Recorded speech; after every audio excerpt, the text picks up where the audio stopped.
Bridges? Really? Yeah, that's right. Bridges. I happen to enjoy bridges. Walking on one really helps me to get over things.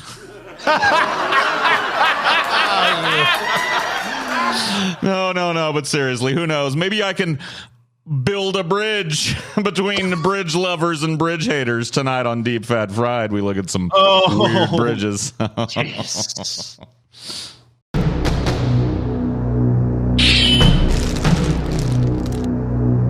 Fat Fried.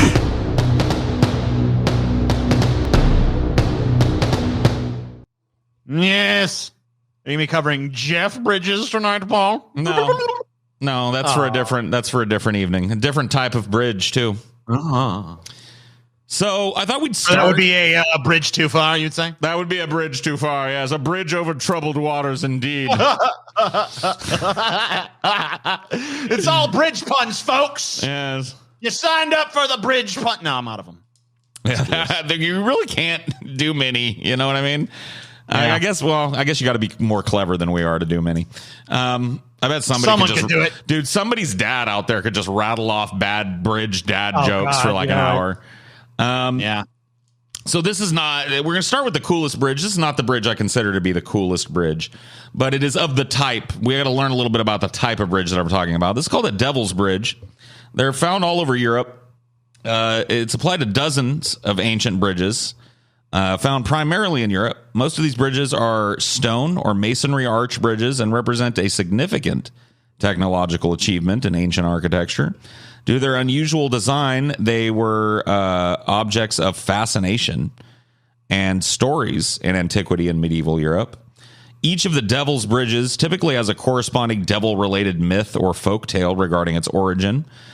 These stories can vary widely depending on the region and their beliefs. A lot of them have the devil as the builder of the bridge, relating to like how precarious they look.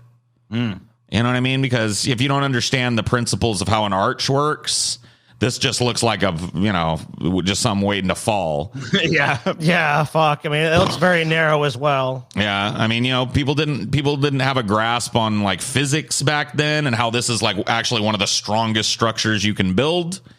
So, they thought they were very precarious bridges. And so the devil would build the bridge, and then, or like relating the precariousness of or impossibility of such a bridge to last or exist in the first place. So they just looked at it and like their brain just didn't like it. They're just like, yeah, I don't trust it. Something wrong with that. That don't look right. That don't look strong. You know what it is? Because it's a dangerous ass fucking bridge. There's like, oh shit, I'm fucking scared. Not it's gonna collapse. Probably just because people could fall off it or something. Yeah, there's no guardrails and shit. But yeah, I think people were probably more afraid of it like just falling over because it just looked like it was held up by nothing. You know what I mean? Yeah, they're like used to support struts and shit. They don't realize that like this is pretty fucking strong here. They don't really realize that the arch. I mean, yeah, it's probably still standing to this day. Is what I'm assuming. Oh, it is. Yeah, this is a modern picture of it. There's a number of these. There's another Devil's Bridge here. Others have the knowledge to build such bridges given to mankind as a gift from the devil and as part of the deal, pact or bargain between the devil and the local populace, usually in exchange for their souls. So it's like.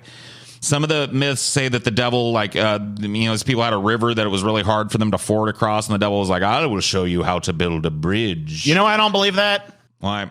Because today, people, you can't even fucking raise gas prices to improve infrastructure. So I'm supposed to believe people actually used to sell their soul for there's no way. Hey, Satan, can we have some basic infrastructure to make our lives easier? No. No one would make that deal. They'd be like, Satan, can I have like a big pile of gold and some titties? It's like, sure you can, my boy. Sign the contract. Right. Infrastructure, very useful, but not very tantalizing. Doesn't really seem like a devil's deal. Well, I mean, think about it, though. If you had to fucking walk your fucking horse across the fucking river every day, it'd probably be pretty tantalizing for you to be able to just walk across something safe and get to the other side with your horse and your wagon and shit. Yeah, but would you sell your soul for that, though? Your life would be mildly more convenient. I mean, I don't know what the price. I don't know what inflation. I don't know what the going rate for a human soul was back then. Oh yeah, I mean, life was cheaper back then. That's true. So according to some, these legends behind these bridges developed separately all over Europe. In most cases, the bridge builder and the devil are some kind of adversaries. The builder makes a deal with the devil or that the devil will build the bridge in exchange for the soul of the first living being to cross the bridge. So usually the builder finds a way to outsmart the devil by luring an animal across in order to spare a human life. But the legend of the bridge that I really want to talk about tonight, the Rakotsbrück, ends differently. Upon the bridge's completion, the builder himself walked across the bridge and gave his own life in return. So after all those years of getting tricked, I bet the devil was pretty happy with one of his deals finally paying off and not getting like a goat. So this is Rakotsbrück Bridge. And as you can see, it is a relatively almost perfect semicircle. Yeah. And when the waters below it are placid, it creates this very unnerving gateway to a different dimension kind of effect. This is fucking awesome. We call it the Stargate. Yeah. This is actually a cool picture of it, but not one of the more perfect pictures I've seen. Here's one of the more perfect ones that I've seen, where they caught the angle. Got a few of these. We got tons of pictures of this. This looks like some shit that'd be in like the Lord of the fucking Rings, dude. Yeah, it's because it got a ring right there. Yep. Yeah, I mean, it's pretty fucking amazing. So this is in Germany. If you wanted to go see it, here's another amazing picture of it here. I mean, this is just like pretty crazy. The bridge itself is structurally sound, but pretty dangerous because it's narrow and has no guardrails. So yeah, and the rocks along the sides of it are jagged as fuck, and if you fall off, you're gonna get hurt. It might be toast. But still a really pretty cool piece of architecture. Probably the coolest bridge that I thought I looked at when I was looking at bridges, just from sheer like cool factor. You know what I mean? Yeah. I mean, it's not very practical. I mean, go figure that the one that's coolest would be not practical at all. But yeah, they look. Sometimes you gotta fucking pick between cool and practical, and they pick cool. And they were right to do it. Thank goodness. What about the oldest bridge? What's the oldest bridge in the world? Well, you're looking at it, not anywhere near as impressive as the Rakotsbrück Bridge that we just looked at. This is an Exmoor in Great Britain called the Tar Steps. It's what's known as a clapper bridge. It's a bridge made entirely out of rocks, resting one atop of the other. Given its construction, it's hard to tell when it was built. Guesses range from 3000 BC to sometime in the medieval times. The earliest documented description of tar steps was in Tudor times, which means dates at least to the 1500s. But thought to be far, far older. So it has a local legend that states, once again, that it was built by the devil himself. Man, they really what's the devil's obsession with bridges? It really is interesting, right? Like the devil is often tied to bridges. Maybe bridges were think about it. Bridges are really dangerous things before people knew how to build them structurally soundly, right? Sure. It's like a log that somebody slips and how many people have fallen in or, collapsed into the water and been killed by bridges? Bridges for the long part of human history are probably really precarious, slapdash structures that became synonymous with death and maiming and, horrible accidents. And terror. I mean, obviously, there's a lot of terror behind these things because, that's why the devil's being invoked. Like, oh, they're evil and there's something bad about them. Right. So the devil, apparently, according to legend on this bridge, swore to kill anyone that dared to cross it. So when the villagers sent across a cat to test the theory, the cat got just vaporized. Fuck, dude. Man, the devil was fucking bored as shit that day. He's just like, what am I going to fucking... All right, anyone who crosses this bridge, I'm going to kill him.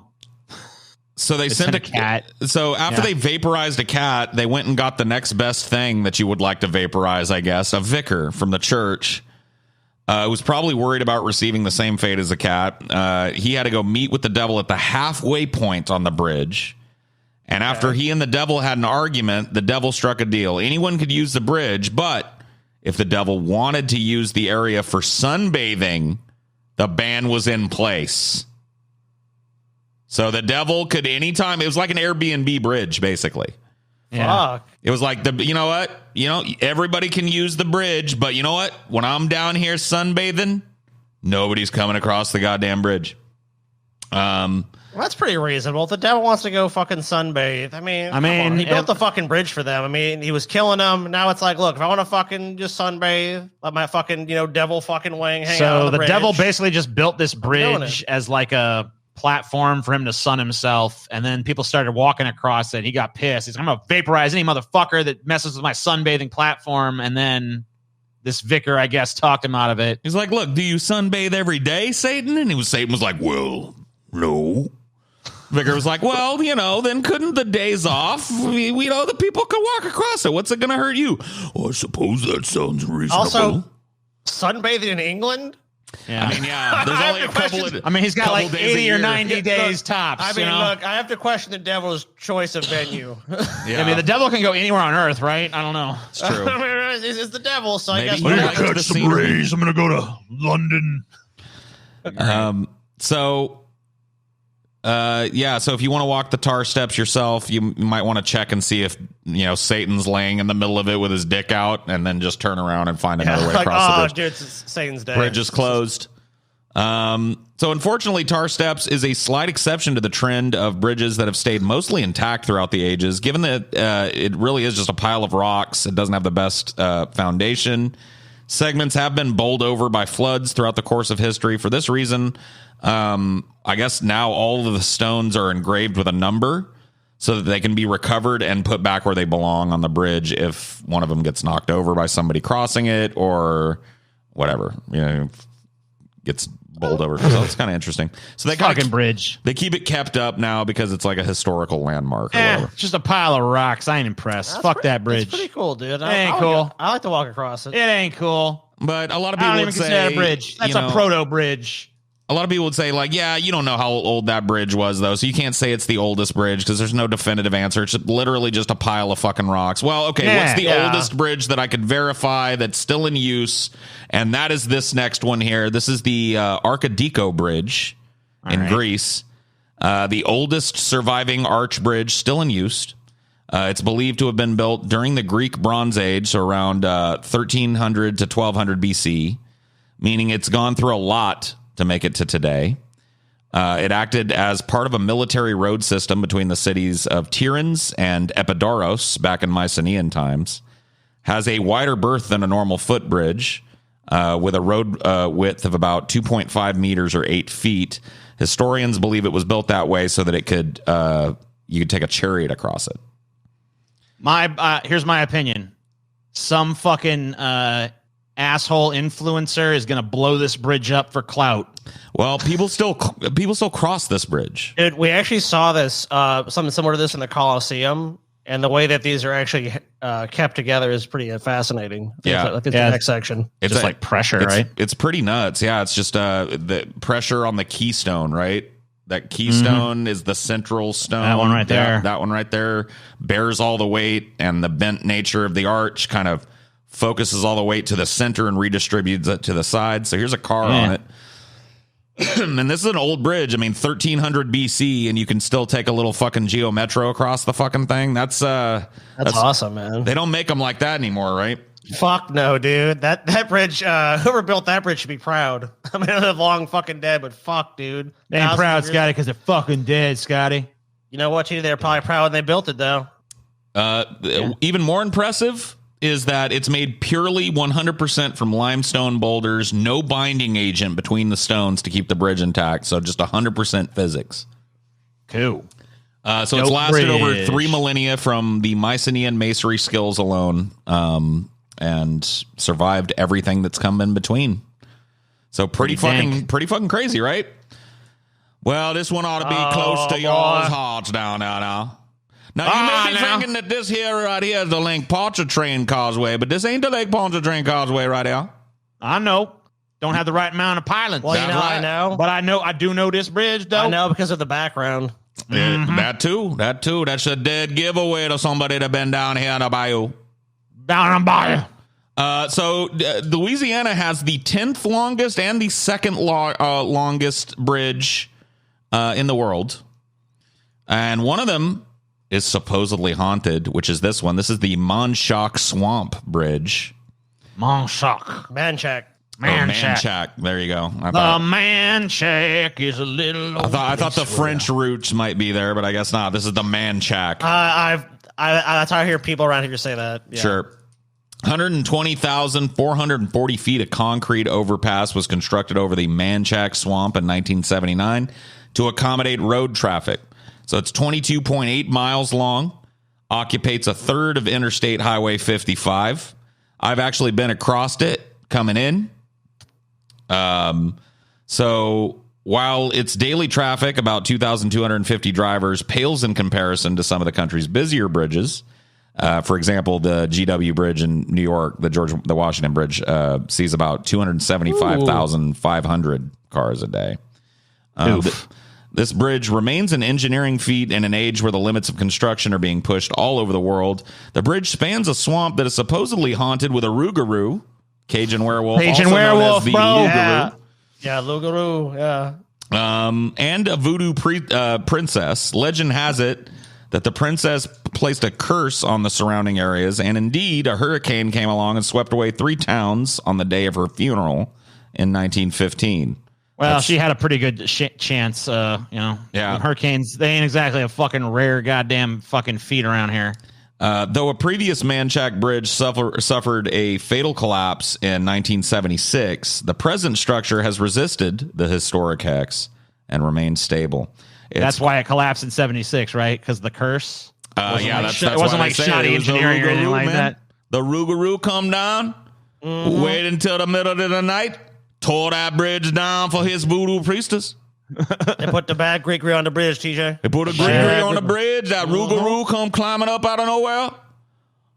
Tear that bridge down. He'll do it again, too. They say in my research that it's safe to drive on this bridge, but I go around the Manchac Swamp. Yeah. You better believe that. You better believe that, boy. I ain't get caught by no rougarou. I don't want to serve the dead voodoo priestess. So, that was the Manchac Bridge, I guess. Now, we're going to look at the. I was a little wrong before. It's the 8th longest bridge in the world, first longest in the U.S. One that's close to all of our hearts, the Lake Pontchartrain Causeway. I've driven this bridge many a time. Oh my god, too many times. It used to be the longest in the world, but China's got built so many fucking crazy bridges these days. Well, we'll talk about that in a moment. They're knocking us off the spot. So this is the Lake Pontchartrain Causeway, or in French called the Chaussée du Lac Pontchartrain. Of course. You would know that, of course. Yeah.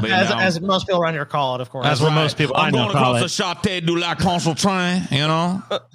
Oh, yeah, me too. Also known as the Causeway, that's what people actually call it around now. Yeah, that's what it calls. Is a fixed link composed of 2 parallel bridges crossing Lake Pontchartrain in southeastern Louisiana. The longer of the 2 bridges, 23.83 miles long. The southern terminus of the Causeway is in Metairie, Louisiana, which is a suburb of New Orleans. And the northern terminus is in Mandeville, Louisiana, also a suburb of New Orleans. Unfortunately, that's where we're at right now. Yep, so you guys are right in that zone right about now. Yeah, but in fact, not I think for long. If you scroll down a little bit to that. Oh wait, no, go back up to the North Shore there, TJ. I think if you squint when you're looking up there at the North Shore, you can kind of see y'all up there. I see Scotty right now. Yeah, it's right there. Look. There he is. Oh shit! There he's waving. Look at him. Look, right there. So yeah, do you guys have any crazy Causeway stories? Yeah.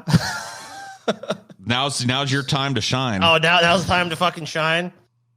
Okay, I had one of my first weed panic attacks when I was driving on the Causeway. Like, I smoked a shit ton of weed, and I was driving back from Metairie to Mandeville.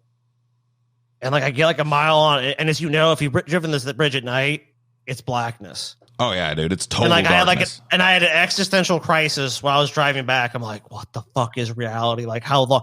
So I had, like, 24 miles of, like, oh, my God. This bridge is never going to end. Because, like, you know, you're stoned, too. So it's like the bridge never ended. Like, in my mind. So you guys talked about that horror movie you guys wanted to do about, like, the Causeway never ended. I basically had, like, a mini version of that driving back one night.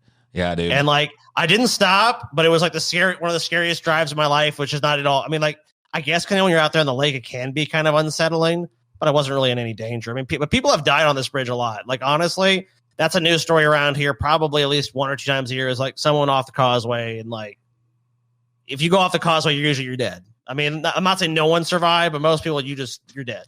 Yeah. I mean, it's not. So there's, I mean, like, yeah, there's kind of a fear of it. They've done stuff to it over the years, but I mean, it still kind of feels crazy to drive on. And there's always like, depending on what side you go on, there's like a rhythm. It's like, don't.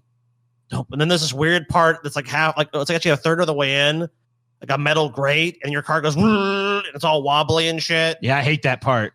Yeah, so it's like it's a really strange bridge to have driven so much. It's really bad if you got a P too. That's the part of it that raises up in case a large ship has to come by.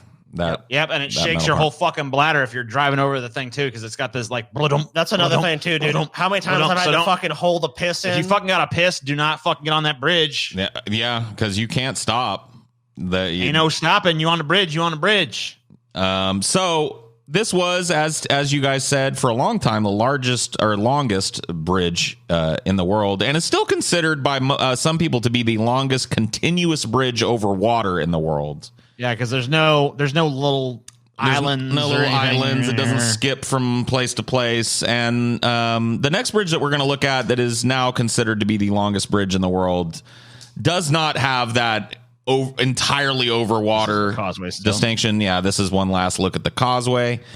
So this is the bridge that we're talking about here. This is the Danyang Kunshan Grand Bridge in China.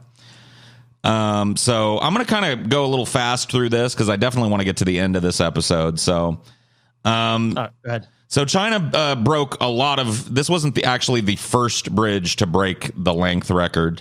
They actually have 2 bridges before this that were considered to be the longest in the world, but now this is the longest. So it connects the city of Shanghai with the town of Nanjing, which is the capital of East China's Jiangsu province. To achieve this, designers had to create a project that would accommodate not only the immense size of a bridge that's over 100 miles long, but also to be built in an area that had land features such as rivers, lakes, canals, lowland rice paddies, and uneven terrain. So final designs of the bridge were ratified in early 2006 when the first work started on it. It lasted. It was built in 4 years using a workforce of about 10,000 people, and it cost about $8.5 billion to build. Can you imagine if they tried to build this? Yeah, because you couldn't even build this fucking thing in the U.S. No, or if you did, it would take like 25 fucking years or some shit.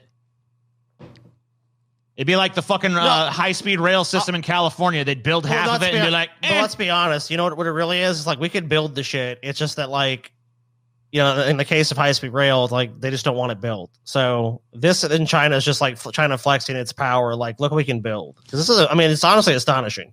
Yeah, it is crazy. There's a lot of pictures of this bridge. Each one is kind of crazier than the last when you just see the sheer scale of how long it goes and how far it travels. In its final form, it's 164.8 kilometers long, has a span of 260 feet, average height from the ground of around 100 feet off the ground. At the moment of its finishing ceremony, it shattered the records of all other bridges, including the largest water bridge in Louisiana that we just talked about, the Pontchartrain Causeway. I mean, absolutely just decimated it. It's 100 plus miles long. Well, kilometers. Well, 168 kilometers and 100 whatever plus the fuck miles. that is. Yeah, we're dummies. So, but it's I think that's more. This is a pretty cool bridge. I think it would be neat to drive on, just to say you did it. I was on this bridge that's literally for 100 miles. It would take you over an hour. It would take you like an hour and change, probably like hour and a half to cross this bridge. There's got to be like refueling stations along this bridge at some point too. There's no way, or at least maybe before. Or maybe, I'm assuming Chinese people are smart enough to not go on this when they're riding the E, you know what I mean? Well, American people are not smart enough to fucking, because that's why we don't have shit like this. So this bridge is 104 miles? Yeah, 104 miles long. God. It literally connects 2 provinces of China together. It connects Shanghai and Nanjing together with a single causeway bridge. That is just amazing. So Yeah, pretty fucking stunning. That's the biggest bridge in the world. Let's talk about the worst bridge disaster in U.S. history. This one's a little weird. Some people might say it doesn't count, but I think it does. A bridge indoors is still a fucking bridge. Yes. Right? And yeah, I'd say so. It's a structure. And so this is something I didn't even, I've never heard about. But this is actually the worst bridge disaster in United States history. So on July 17, 1981, 114 people were killed. At least another 216 were injured when two walkways collapsed within the Hyatt Regency Kansas Hotel. At the time, a tea dance was being held down in the lobby when the walkways fell. This was the deadliest non-deliberate structural collapse in U.S. history, and the deadliest structural collapse until 9/11. Well, no, until the wait. Yeah. 20 years later. Yeah, 9/11. Yeah. So here's a little story from it. When Mark Williams heard the bolt snap, he spread his legs to run. So when the platform crashed, it pinned him in the splits position. Both of his legs popped from their sockets, his left foot wedged near his right ear. He was trapped in an 18-inch pocket and remained conscious. Then the pipes burst and water flowed down across his head, and he feared he might drown. I don't like that. This is a picture. I don't like this story, Paul. This is like some Saw shit, dude. Yeah, by the way, that last one you were looking at was a picture of one of the two causeways. There was one on the second floor of the hotel and one on the fourth floor of the hotel. The fourth floor one fell into the second floor one, which then fell into the lobby. Oh. So moments earlier, everyone was dancing. It was a beautiful Friday evening, July 17, 1981, the atrium of Kansas City Hyatt Regency. The orchestra was crooning jazz tunes for the hotel's popular tea dances. Nearly 2,000 people in attendance. Elderly couples in gowns and tuxedos were twirling in each other's arms. So this was like mostly for older people, which has made this even worse. Onlookers sipped cocktails at the bar, and overhead nearly 150 people peered down from two 32-ton concrete walkways, one 2 stories up, the other 4 stories up, both suspended by 1.5-inch thick steel rods. As the band played Duke Ellington's Satin Doll, the cement ripped from the wall. Then a crack as the 4th floor walkway plunged, landed directly on top of the 2nd floor walkway, and then another split second before both slammed to the hotel floor. Dozens of people disappeared immediately underneath it.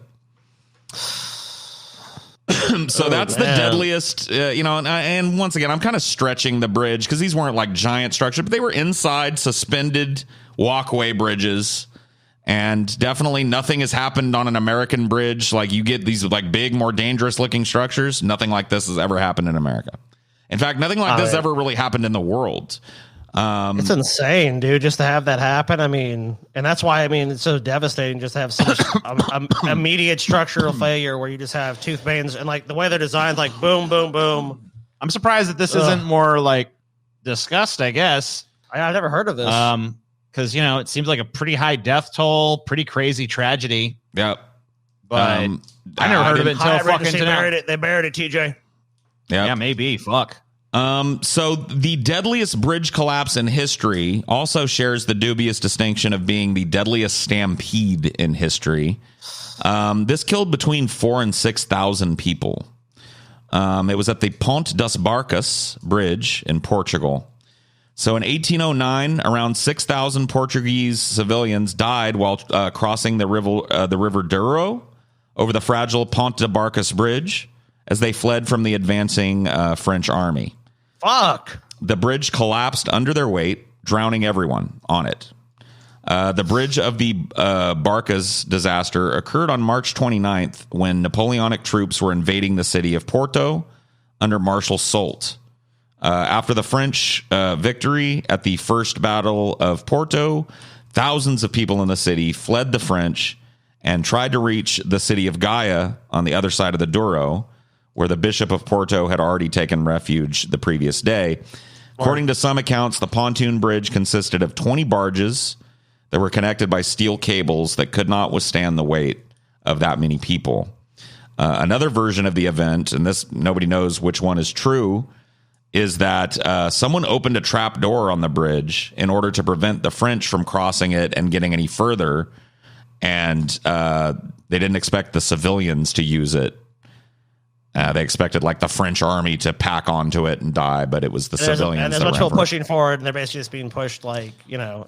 Yeah, once you're on it, there's no getting off because you're just being pushed by the mob to go forward and forward. So you can imagine the crush of people that were trying to get onto this bridge. It was ass to ass, 4,000 to 6,000 people packed onto it, and it gave way, and they all died, just in a big collapse and drowning. Yeah, great, awesome, crushing and trampling each other, forcing each other deeper and deeper under the water. That's why in life it's good to be early or late. Yeah. You're on time. I don't know. Probably should have just taken their chances with Napoleon's army. Yeah, I know. They might have actually had a chance with that. The bridge, they had no chance. Kind of gives you an example of how structurally sound bridges are, though, that, you know, you have to go this far back to find a really bad bridge disaster, and you have to kind of stretch the rules to find one in the United States that really fits the bill. You know what I mean? It's like the hotel, the hotel use like a walkway. Walking bridge. Yeah. It's because, like, there's just too much. Still a bridge. Too many, like, look. Humanity relies too heavily on bridges, and just like every human needs to use bridges. So it's like it makes sense where it's like no one, even a billionaire, doesn't want to be on a bridge, and it's like, I might, you know, this bridge might collapse. I mean, but we still have problems with bridges in the U.S. though. That's not to say we don't. That is true. I mean, infrastructure is starting to get old, but as of now, no major gigantic life loss has happened due to any structural failures on bridges in the United States. At least not traditional. There's been bridges. some though. There was what was it, like in Minneapolis, I think? Yeah, there was that one bridge that collapsed a few years ago. Yep. Killed a few people. So I mean, it does happen, but you know, also there's international attention for that, so it is a lot different. There's a lot more concern about bridges than just roadways. So there is something, but culturally, that just fascinates people. About a huge number of our bridges are fucking under maintained and shit, though. So it's gonna happen more. They're called like the deficient quality. Yeah. Hey, maybe you'll be the next victim of the bridge disaster out there. Yeah. One of you. So next time you're driving across a bridge, just remember a lot of them are about due for a major disaster. Make sure you buy these anti-bridge collapsing pills. Yeah, help keep you safe. Hi, everyone. It's your old pal Mickey here with a direct order. I mean, an option that you are strongly encouraged to take advantage of. You will click the link below. You will subscribe to the Pessimist Productions Patreon. I mean, if you wanna, wink wink, there's more content there than, well, you could swing a dead toddler at. Exclusive shows, exclusive streams, hours of exclusive content. Why aren't you clicking? Why aren't you subscribing to the Pessimist Productions Patreon? You're making Mickey sad.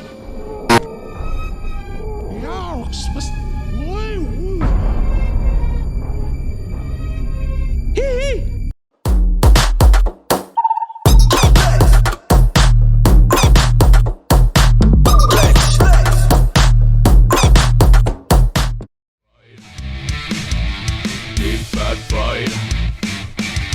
Deep fat fried. Deep fat fried. Deep fat fried.